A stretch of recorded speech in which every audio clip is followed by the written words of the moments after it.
6 p.m. news headlines today. Vicky Bowman, former UK ambassador. Among prisoners to be freed in Myanmar.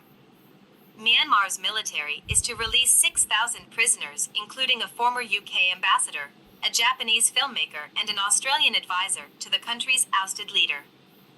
Reports BBC. Republicans were projected to win a majority in the U.S. House of Representatives on Wednesday, setting the stage for 2 years of divided government as President Joe Biden's Democratic Party held control of the Senate. Reports Reuters. Ukraine said it faced fierce attacks in the east from Russian forces reinforced with troops withdrawn from Kherson in the south, while NATO and Poland concluded a missile that crashed in Poland was probably a stray fired by Ukraine's air defenses. The government in Kiev was working to restore power across the country on Wednesday after intense Russian strikes on civilian infrastructure earlier in the week. A gas production plant in the east and a missile factory in Dnipro were among the latest targets, officials say. Reports Reuters and BBC.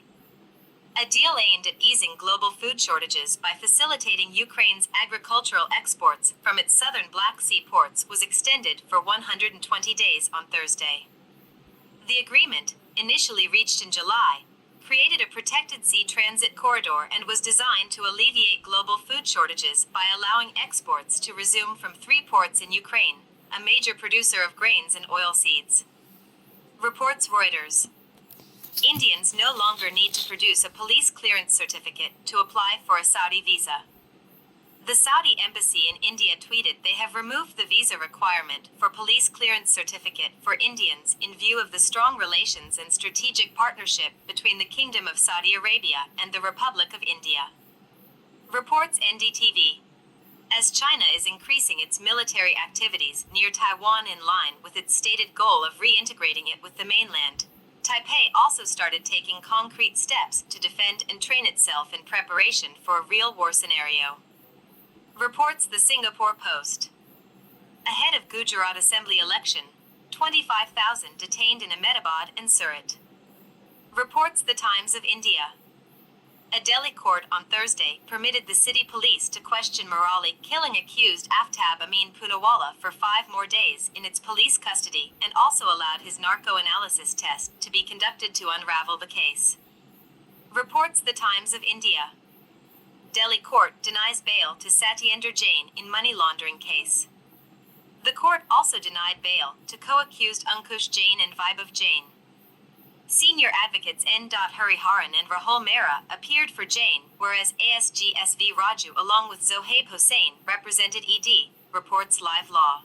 As he went for questioning by Central Agency ED over alleged money laundering through illegal mining, Jharkhand Chief Minister Hemant Soren today said the probe is part of a larger conspiracy by the BJP's central government to destabilize the Jharkhand Mukti Morcha Congress government. Reports NDTV.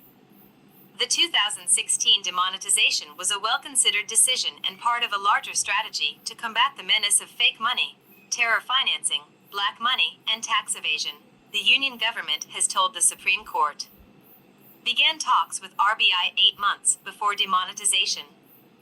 Defending its decision to demonetize currency notes of 500 Indian rupees and 1,000 Indian rupees denominations, the center told the top court the step was taken after extensive consultation with the Reserve Bank of India and advanced preparations were made before the note ban was enforced. The submissions were made in an affidavit filed in response to a batch of pleas challenging the center's 2016 demonetization decision.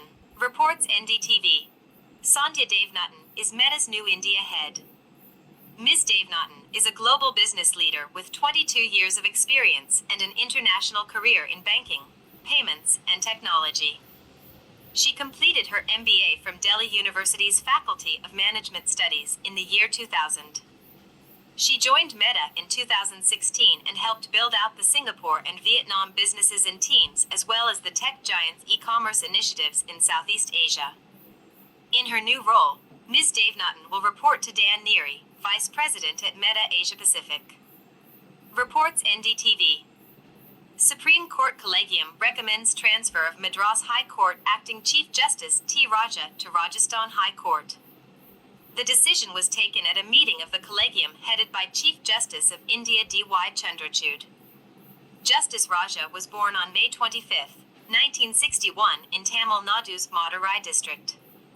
He studied law at Madurai Law College and after enrollment, he started his law practice at the Madras High Court in June 1988.